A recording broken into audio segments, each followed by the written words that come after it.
Thank you for joining me. I'm Christina Furnival, and this is Andrea Dorn. And we are here today to tell you about 5 tips to minimize and prevent the impact of bullying. And what we're going to do is go through these 5 tips. We're going to also share a little bit about ourselves. And at the end, I'm going to do a reading of my book, The Not So Friendly Friend. All right, so we'll move on to the next slide. And Andrea, if you want to introduce yourself, that'd be great. Absolutely. Hi, everybody. It's so nice to see you here today. My name is Andrea Dorn. I am a mom to a 4 and a 2-year-old, and I'm a licensed clinical social worker in South Carolina. I'm the author of the Mindful Step series, which is a concrete how-to children's book series. My most recent book launched earlier this year, and it is called Calm and Peaceful Mindful Me. We have a couple of fun facts about ourselves, but I am an explorer of mindfulness and connection. I love to know I love to learn about how to use mindfulness in my personal life, but also with the people that I work with. And I'm always trying to find new, authentic and meaningful ways to connect with those around me. I'm a tea lover, and I'm also the mom to a cute standard poodle named Charlie. So I'm happy to be here with you today. I'm really excited to have this conversation with Christina. This is an important topic that we hope you are going to benefit from. Christina, take it away. All right. Hi, I'm Christina Furnival. I am also a mom. I have a 5-year-old daughter and a 3-year-old son. I'm a licensed professional clinical counselor in the state of California, and I've been in the field since 2009. I've always worked with youth and adolescents and up until I had my own children, and now I work with adults doing telehealth therapy in the evening. But one of my big passions is supporting children to feel capable to handle whatever life throws their way. So that's one of the reasons this conversation today is going to be so helpful and important for everyone, because our kids need to know that they can handle what comes their way. A couple fun facts about me. I love crafting. I'm very creative and artistic, but I'm very inconsistent because life gets in the way. I actually just made a little pocket for my daughter's tooth that she was about to lose that she could put in it and slide it under her pillow. And then she swallowed her tooth. So sometimes crafting doesn't always work out, but I do really enjoy it. I also love watching The Bake Off, and I'm really into Ted Lasso right now. Those are 2 of my favorite shows. I'm a born and raised San Diegan, so I really enjoy the beach. Even on a cold fall day, sweater weather beach days are the best. And I'm also an eager DIYer. I am currently converting all of the brass door handles in our house into oil rubbed bronze. So hopefully that's a project that will work out for us. That's a fun task. It is. The kids have been getting involved, sanding them down. So that's been really fun. But you can see under both of our faces, our websites, if you want to go check those out, and our email contacts. And those will be at the end of our conversation today as well. So I think we're ready. We're going to move on, and I will share tip number 1 with you guys. Our number 1 tip to prevent and minimize the impact of bullying is to set the stage of what is bullying. Bullying has been around since the beginning of people, but previously it was mistakenly thought of as a very common part of childhood, a common and normal part of childhood, which we now know it's not and it shouldn't be. The definition of bullying is something that's really important for you to know, as well as to share with your children, either your own kids or the kids that you work with. And bullying, how we can define it now, is a repetitive pattern of ill-intentioned actions, and could be aggressive actions, between 2 people where there is a perceived or a real power dynamic. And for the sake of our kids, that's a little clinical. So we can say it's something like, time and time again, someone is choosing to be mean to you on purpose, and that is bullying. And so if our child is being bullied, or if our child is the person engaging in bullying behaviors, there are important things that we can do. One of them is to figure out what the school's protocol and procedures are in regards to bullying prevention. Most schools now have some program. And they used to do a lot of suspension and expulsion, but they've learned through research that actually that doesn't solve the problem. And so now more often there's a program of restorative justice. So that way the child who's being bullied can feel supported and helped, and the child who is bullying can learn to understand why what they're doing is absolutely not okay. And there are some really big long-term consequences of bullying.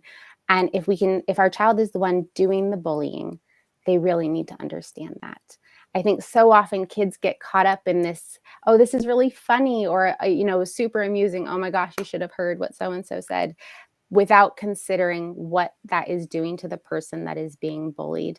And if we can inform our youth about the long-term consequences, I think we're going to see a lot less bullying, because they'll realize just how big of a deal that it really is. And then it's good to know what the buffers are to those long-term consequences. So if our children are being bullied, they need to know that they're not alone. And we as the adults need to know that a parent's support, a teacher's support, or a friend's support are huge in buffering the long-term mental health consequences of bullying. So that's kind of the number one stage. Do you have anything that I missed, Andrea? Anything that you want to add? I think as I was thinking about some of these, the thing that I kept thinking about as professionals is when we think about what bullying is, I think it's important to sort of equip ourselves, case conceptual wise, with the understanding of what we can look for as parents and professionals to kind of recognize that, okay, my child might be experiencing bullying. So, some of the signs that I think are important to look for are, not having a large social support system, being a new student, being perceived as awkward or different in some way, feeling depressed or anxious, having low self-esteem. I think it's easy for kids to not really recognize that these are symptoms and signs of bullying. So they really require us as parent helpers and adult helpers to point those out as well. So it's important for us to kind of keep those in mind as we're working with these kiddos. Absolutely. Great point. Thank you. Yeah. Okay, so I think we'll move on to step 2. So the next preventative measure that we want to talk about is creating healthy and healthy relationships, but informing kids what healthy and unhealthy relationships really look like. And ideally, this is starting at an early age, kind of instilling what kids can expect in healthy relationships by modeling and creating safe spaces where kids can be themselves. So this is really setting up a foundation for them to understand what they can expect in a relationship that they would have outside of the home. So what I like to do is when I think about setting up these healthy attachments is it's not always easy for parents to do this. We've got work. We've got our own interests that we like to do. Sometimes we're just feeling overwhelmed ourselves as parents or even as professionals. So it can be hard to really attune to our child. So I like to encourage parents and professionals to start with really just one step at a time. So start with just fostering a relationship with your child. Maybe try to spend 5 or 10 minutes building your relationship by spending really undivided time with them. So making sure that you don't have any devices around or screens around. So making sure that we're focusing on making our relationship with our child what we hope that they will have in other relationships. It's also important to provide education on the traits of healthy and unhealthy relationships. So beyond just modeling it and having sort of that social learning, it's important to make sure our kids know what healthy and unhealthy relationships are. So there's a couple ways that we can do this and support this for our kids. I really love to use books, and I actually have a couple. So Christina's going to read hers later, The Not So Friendly Friend, which is a great one. But we have a couple books at my house that we refer to a lot. So this is called All About Friends from Usborne. It's a great one. It's very concrete and it explains exactly what friends are and gives a lot of little vignettes and scenarios. This is called What Should Danny Do? And it's this kind of choose your own adventure book. Christina, have you seen this one before? Yes, Yeah. that one and What Should Darla Do? They've got 2 now. Yes. So these are really great books. This one in particular, the school one, actually has kind of a bullying situation in it. So I really love to use this book with my own kids, but also with other kids that I work with to explore the outcomes of bullying and what are the different things that can happen when someone's not being such a great friend.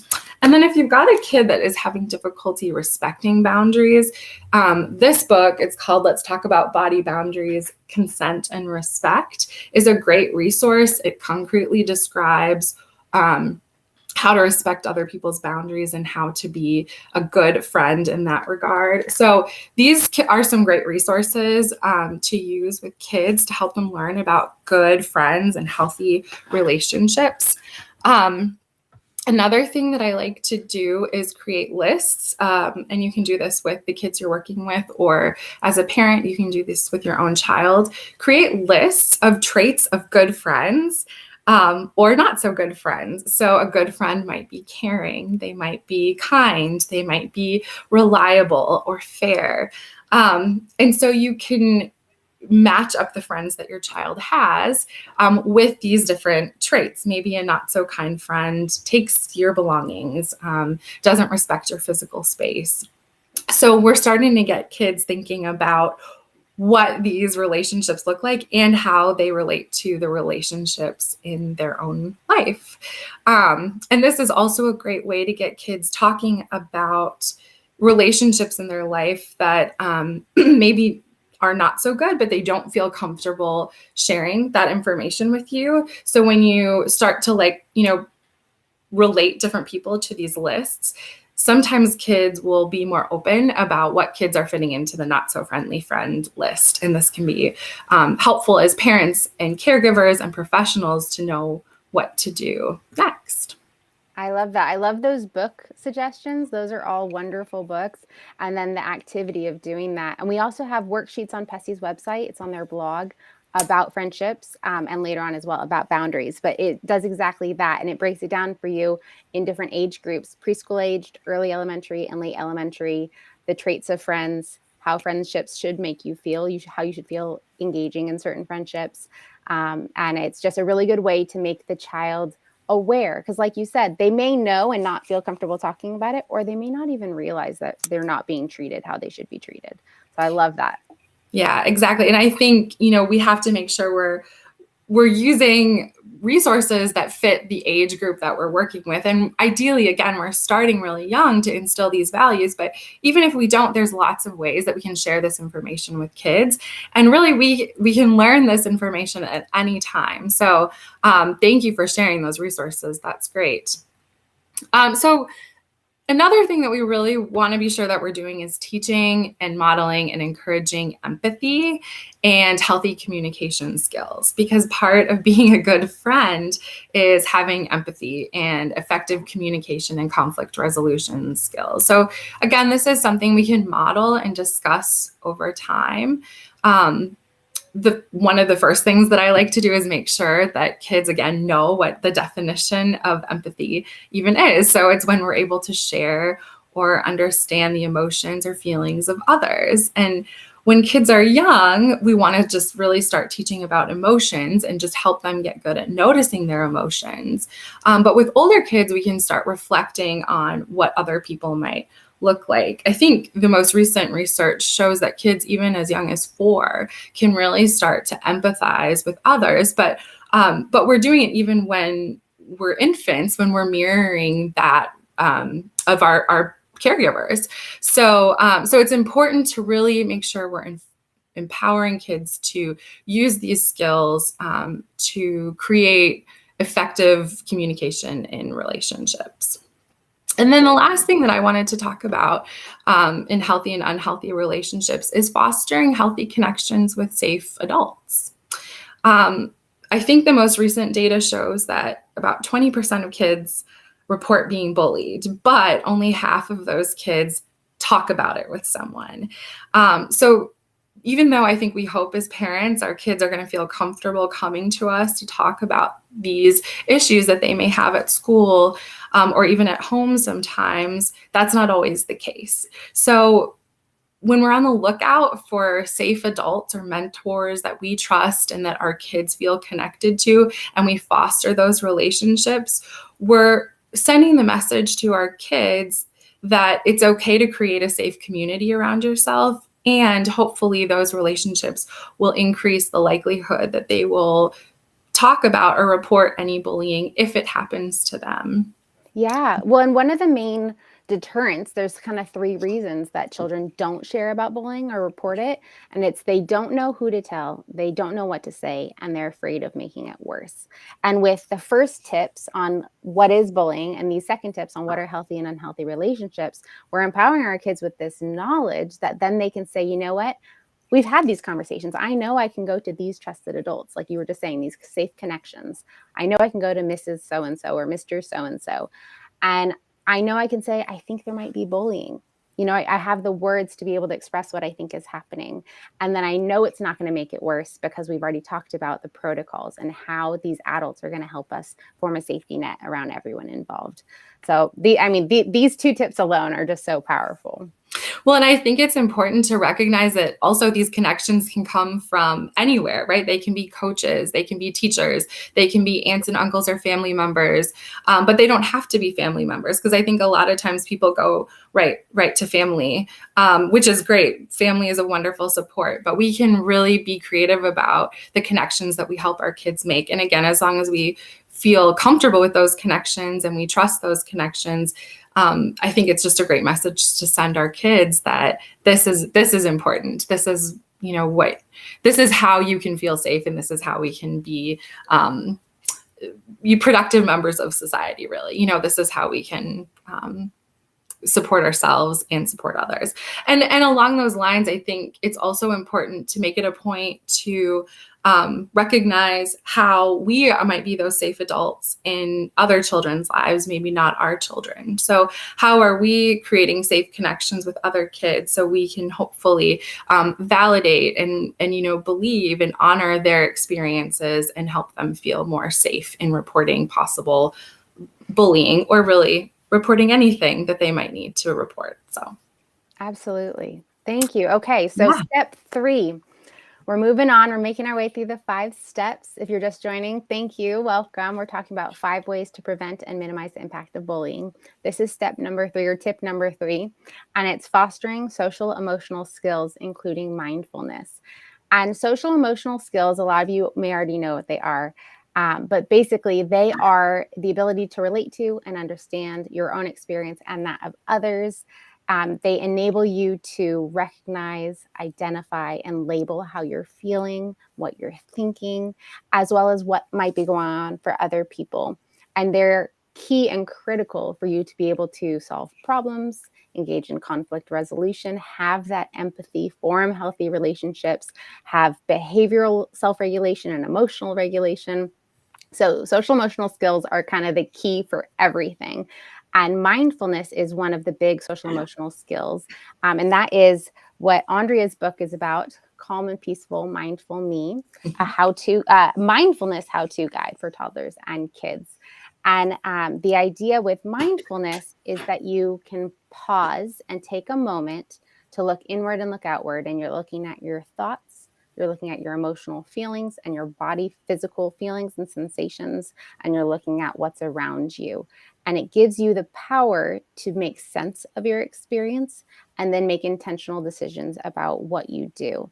And it also gives you the freedom to realize that feelings come and feelings go, and I can tolerate them. And for children, that's huge. If they know this bullying that I'm experiencing feels awful and it's never going to end, but through talking with you and using mindfulness, they can realize, you know what? It's coming from one person. It's time limited. It's not about who I am. I can handle this in the moment and get the help that I need from the adults. We're empowering them to be able to handle this and to buffer them against those long-term effects that we were talking about earlier. Social emotional skills and mindfulness also help our children to be able to express themselves and what they want or what they need. And that's part of what we need in order to to set boundaries, which we'll be talking about in a little bit. But so if you have a child who is bullying, these social emotional skills and mindfulness skills are really important for a conversation and helping that child figure out what is preempting that behavior. Why are they engaging in this way with another child? What is their motivation and what are they getting out of it? If it's fun and amusing and they didn't realize that it was so harmful, then maybe they'll rethink that. Or what is satisfying about it and how can they achieve that through another means that's not at the expense of another person? So having this awareness within themselves and fostering it in our youth can help prevent bullying in that way by working with the kiddos who are engaging in bullying. And for the children who are being bullied, it can really help them make sense of their experience, what's going on for them, how they felt, what they thought, how that impacted them. And it can help them also determine what they need, what would help them, what would make them feel better. And as the adult, then you can help them discover what that is, and then you can help them get that too. So developing your social emotional skills and mindfulness in our youth is going to be a really, really helpful way to prevent and minimize the impacts of bullying. Do you want to say anything else about your book or about mindfulness? Yeah, I think, so my book is kind of just a stepwise way to really introduce kids to mindfulness, which I think is really important because mindfulness is a pretty big concept as are most social emotional skills, right? So we're really, we're trying to introduce things to kids step by step and really kind of teach without expectations that they might learn it right away. So again, like Christina said, really fostering the idea that mindfulness or any other social emotional skill is going to be effective over time, but when you don't get it right away, that's okay. So I think, step by step, I think you did a great job describing what, mindfulness is and how it can really help our kids like pause and recognize what's happening for them in this moment. And that can help with tons of things like impulse control, understanding emotions. So yeah, I think we really shine here as therapists. We're like, we all know all the social emotional skills. And so this is, I think, where we can really help, or even if you're a teacher, I think a lot of teachers are pretty familiar with social emotional skills. So yeah, great job. I think this is a really important one. I couldn't agree more. All right. So tip 4. Tip 4. This is a really important one, I think. And I think it relates to, again, the kids that are maybe being bullied or are victims or survivors of bullying, but also those that are doing the bullying, again, whether they're aware of it or not. When it comes to bullying, I think self-love and self-compassion seem to be really big buffers or protective factors. And I think, well, I know for myself even, self-compassion and self-love is not something that I'm practicing all the time. And a lot of adults that I know don't often have a self-compassion practice. So it's easy to be hard on ourselves.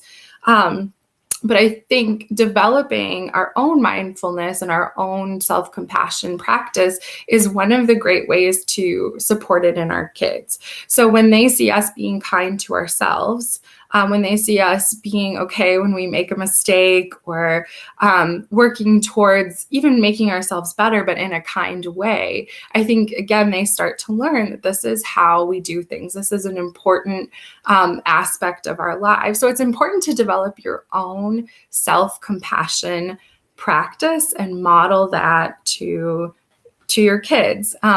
If you're new to self-compassion and self-love, Kristen Neff has a lot of great resources on her website. I think one way we can really introduce it to our kids is educating them. And of course, it's important to define it. So self-compassion or self-love is being kind to yourself. I often like to piggyback off of another intervention that we talked about earlier, which is what makes up a good friend and what makes up a not so friendly friend, and how do we fit into those lists in the way we treat ourselves. So I think we can really reflect and have some good conversations with our kids about self-love and self-compassion by, again, going back to those definitions of what it means to be kind and what it means to be a good friend. I love that. And there's an exercise I heard of before, and I think it's so powerful. And it's write down all the people that you love. And so you feverishly write down all the people that you care deeply about. And once you're done, present your list and look it over and realize, how far down the list are you? Are you even on your own list? And a lot of times we don't think about ourselves as loving ourselves actively. And we need to. And we need to model it for our kids. And we need to pay attention to what we say about ourselves and how we speak about ourselves, because our kids are learning. And we want them to have positive inner voices, even if we don't. Yeah. Yeah, I love that exercise. I actually have not heard of that before, but it makes so much sense. We're often kind of the last person that we think about. And so I think it's important to really model that for our kids, to help them understand what self-compassion is and why it's important.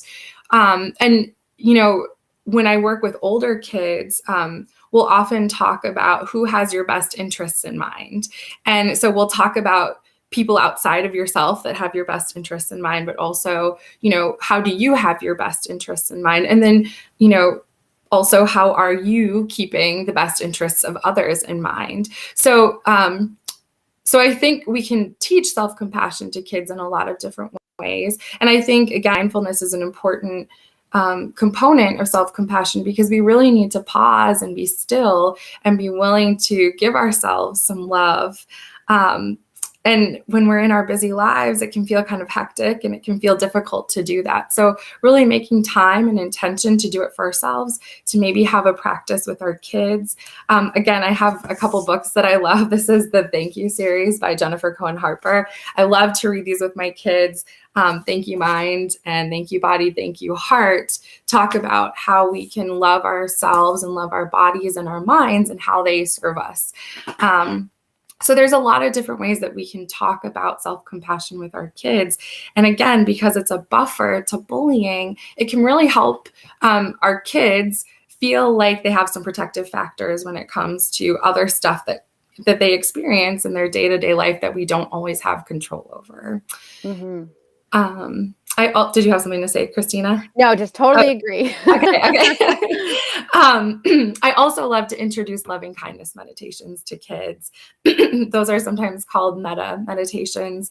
And that's where you direct loving kindness towards yourself, and then often other people as well. But I think one of the more important ones when we're practicing self-love and compassion is to direct it towards ourselves. So that's another practice that I think can be really helpful to help kids build this practice in themselves. It's also important to create an environment where your child's thoughts and ideas are valued and respected. I think the more we help our kids understand that they have worth and they have value, the more they believe that and the more they're able to act that way when maybe they're not being treated as well. And I think, all of this said, it's important to know that it's important to have self-love. It's important to have self-compassion.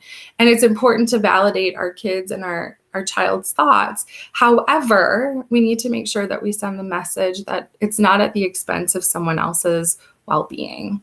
When we think about kids who are doing bullying, sometimes we find the root cause is low self-esteem.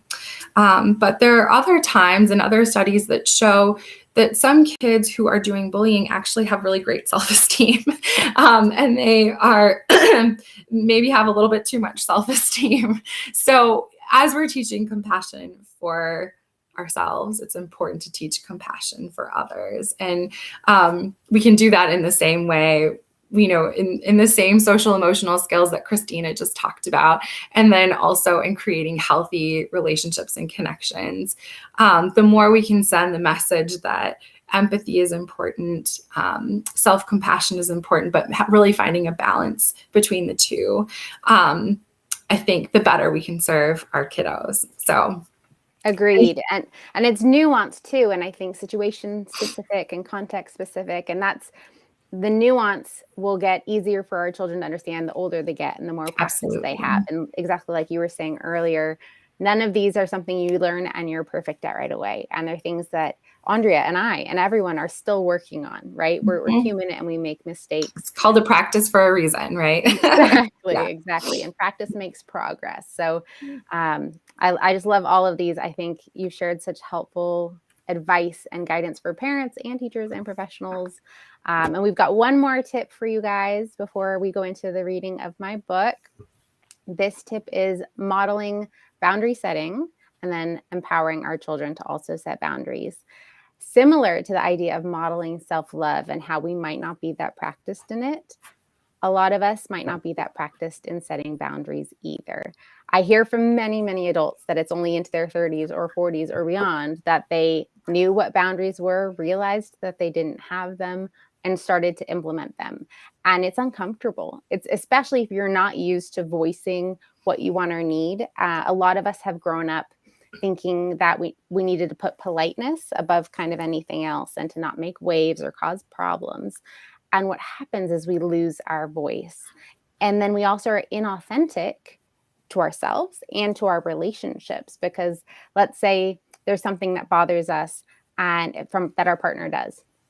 And we ignore it. We don't say anything about it. We pretend it doesn't bother us. But the thing is, it does. And it festers. And it ultimately usually results in a blow up where if you were worried about being mean in setting your boundary, you're actually being much more mean by having a blow up about something that your partner had no idea about, right? So this idea of setting boundaries early on, being authentic, it allows your partner to also set boundaries with you. There's that mutual respect component that Andrea was just talking about in weighing your own wants and needs, but also considering those of others. Setting boundaries, I just believe it's an absolute superpower.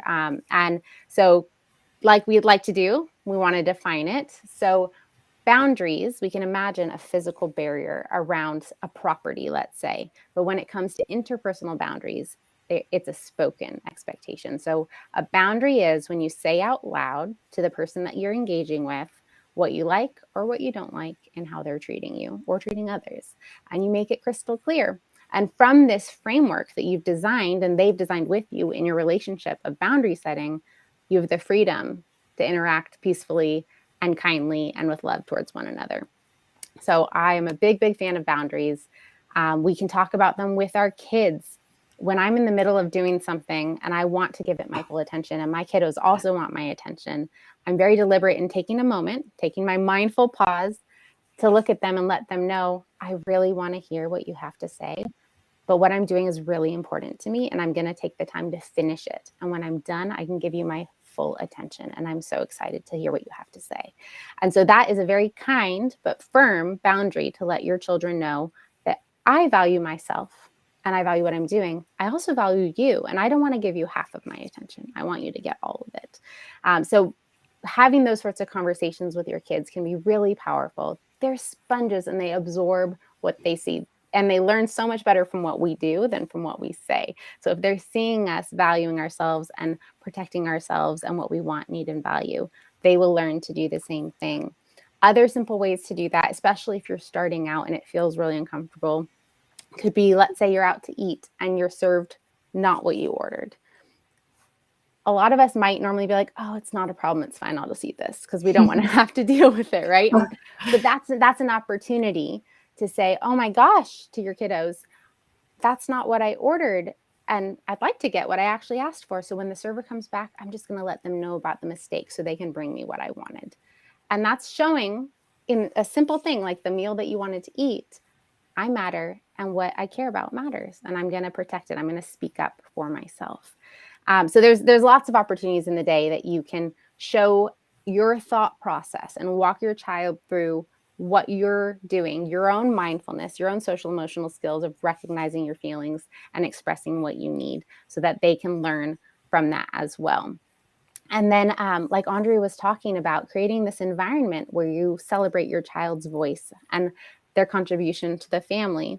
We also want to involve our children in decision making. Let them know that what they want matters. Okay, this weekend, you guys, we don't have anything on the calendar. What do you think we should do? We're at school. Okay, this is the situation, class. How can we problem solve this together? Or in your therapy office, what do you think would be the best solution for this? And really solicit their collaboration and their input, and let them know that what they think and what they want is so valuable and so important. And then with boundary setting, we need to take it a bit further and encourage and empower our kids to set their own boundaries. And this can be a little tough, especially for parents, because we want our kids to be blindly obedient, right? No, we don't really want that as much as we kind of would like that. But we want them to have a voice. And so with an authoritative parenting approach, which is a style in which you collaborate and you gain input from others, but you're still the authority, you can absolutely hear what they have to say and consider it and weigh it in your decision making, but let them know that you have the ultimate say. And that's a really good way to let them be heard, but also to maintain your authority as the parent, and let them have that sense that they matter and their voice matters, and when they speak up matters. There's been a big, I don't know if push is the right word, but a lot of media attention around letting your child resist hugs or resist physical touch at family things. And we've got Thanksgiving coming up, Christmas and Hanukkah coming up.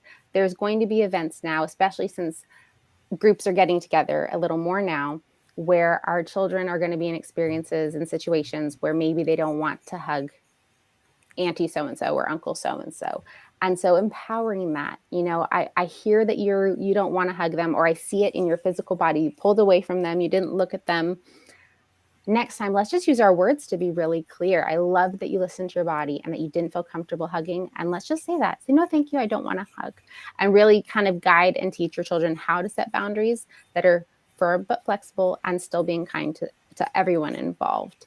I love that, Christina. Sorry to interrupt you, but no, you're good. I think that is also another way where we can really empower mindfulness in our kids, because it's important that they're listening to their body. And so when we send the message, wow, I mean, even just in this example, but really in any example, wow, I hear you listening to your body and that doesn't feel comfortable for you. How empowering is that for a kiddo to feel like an adult is respecting that, even though maybe some of our social norms tell us that, oh, well, just give grandma a hug. That's okay. That's not a big deal. We can not only empower them to set boundaries, but also really make sure that we're, applauding them for listening to their bodies and listening to what their bodies are telling them. So it's just another great way to encourage mindfulness, I think. It is. And it teaches them that they can trust their experience. Because a lot of us grow up, and a lot of my clients grow up, and they talk about wondering if they're overreacting or wondering if what they're feeling is really based in anything. And if we can teach our kids to start to trust their experience and their physical body sensations and their thoughts and feelings when they're young, imagine how empowering that is throughout life, to feel like I know what's right by me and I know what's not right by me. And I have the power to stand up and say so because I've learned that I'm allowed to. Absolutely. And in the case of bullying, we're talking about prevention, and we're also talking about minimization. And Dr. Dan Olweus from Norway, he was the pioneer of bullying research. And he found that the characteristics of children who experience bullying, so victims of bullying, are that they're more submissive. You mentioned some of them earlier, Andrea, more submissive, more quiet, more obliging, maybe withdrawn, maybe not so many friends. They might have anxiety and depression. But he couldn't tell in his research if that was the cause of bullying or the consequence of bullying. And what that means is if we can empower kids to have this robust sense of self and a belief in who they are, they know they're important and they can voice their opinions, that may make them less likely to be a target of bullying. But then if they are a target of bullying, it may make them more capable of standing up for themselves and stopping it sooner, as well as gathering the support of the adults because they know that they can go ask for that help. So all 5 of these tips, I feel like, really help our youth to minimize and prevent bullying and its effects. And I just think it's so powerful and important.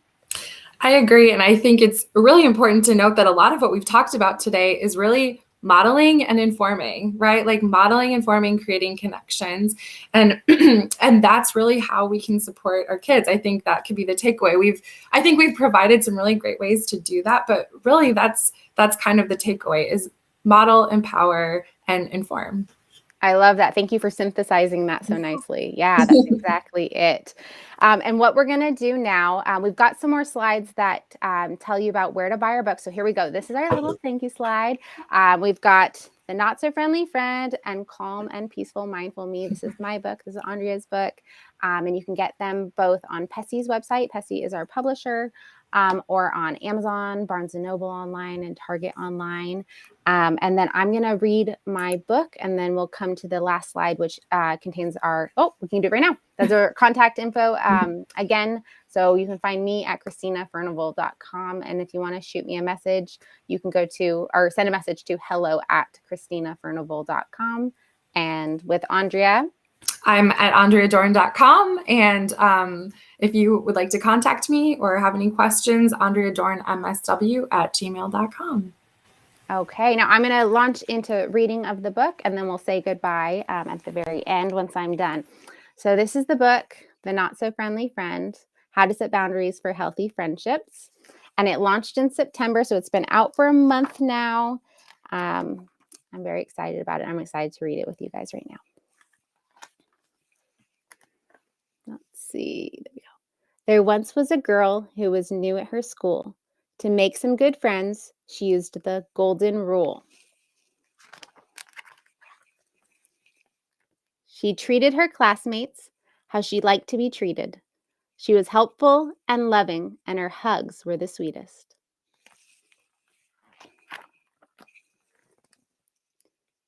It was easy to like her. She was lovely and kind, a good problem solver who had a bright mind.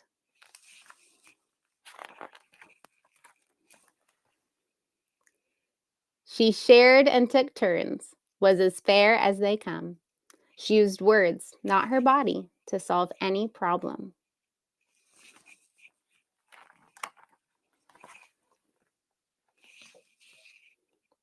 Can't figure out, there we go.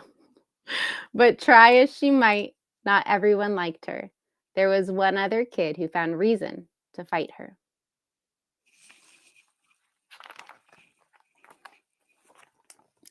At first, she tried harder to be this kid's friend, but this kid was not nice and teased her to no end.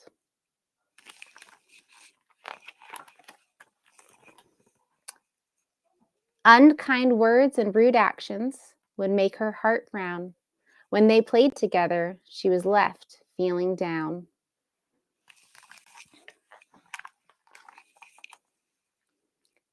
She realized this friend was no friend at all, because someone who loves you won't make you feel small.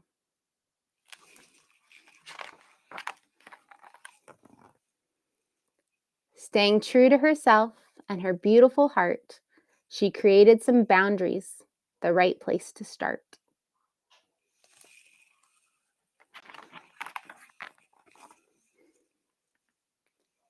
If this kid was nice, she'd play and have fun. But if they were not, then she'd say, all done. If you want to be kind, I'd be glad if you'd play. But if you don't treat me right, you can go on your way. I'll play with true friends who make me feel good and treat me with love, just as a friend should.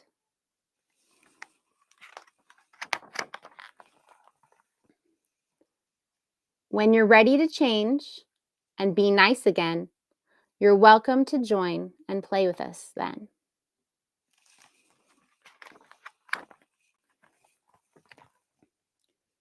The lesson she learned, she still uses today. She won't put up with bullies. It's never okay.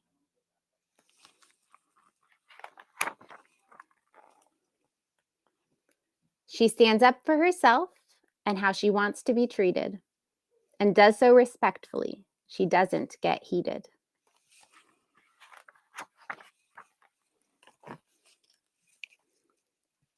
And if she needs help or doesn't know what to say, she asks a trusted adult to show her the way.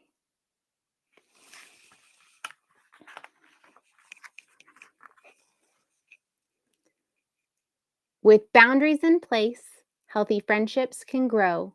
You'll have fun and feel safe with your heart all aglow. The end.